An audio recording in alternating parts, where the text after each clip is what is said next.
everybody. I'm Harry the bunny. I love being outside. Oh, and I have a book.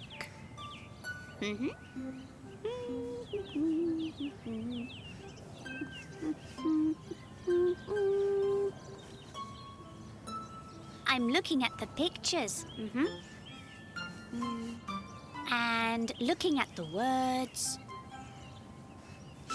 We're reading. Sometimes I read with my mummy. When she puts me to bed. And sometimes I read with my grandpa.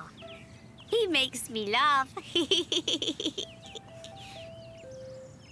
Oh, and sometimes I like to read to Baby Bunny. Baby Bunny, would you like me to tell you a story? Oh.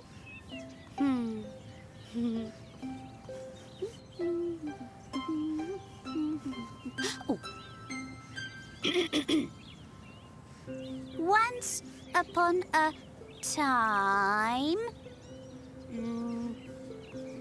a bunny ate a carrot. Oh, what a great story. I love reading. Say bye-bye, Harry the bunny. Bye-bye, funny bunnies.